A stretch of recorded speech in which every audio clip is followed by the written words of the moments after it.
Kalian pernah mikir gak sih, kenapa ajaran Sunda justru bertahan di Bali, bukan di tempat asalnya sendiri? Mungkin karena kita lupa akan warisan yang paling sakral dari leluhur kita sendiri.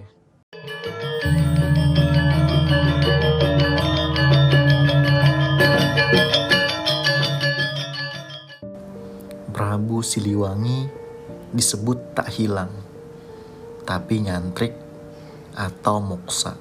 Lalu dalam sejarah, ia titipkan ajaran rasa, alam, dan keselarasan ke tanah seberang. Dan anehnya, nilai-nilai itu masih hidup sampai hari ini di tanah yang sering disebut Pulau Dewata. Di Bali ada konsep yang sering kita dengar dengan nama Trihitakarana, yaitu harmoni dengan alam, sesama, dan Tuhan.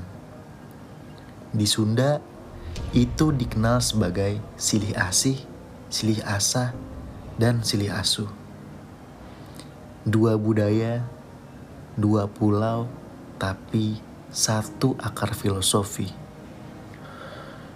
Jadi pertanyaannya, kenapa ajaran ini justru abadi di Bali, bukan di tanah Pasundan?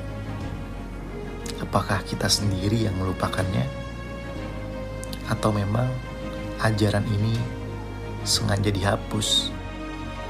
Kalau kamu masih merasa dan masih percaya bahwa Sunda itu bukan sekedar suku, tapi peradaban besar dengan ajaran yang luhur, jangan biarkan kisah dan sejarah ini tenggelam.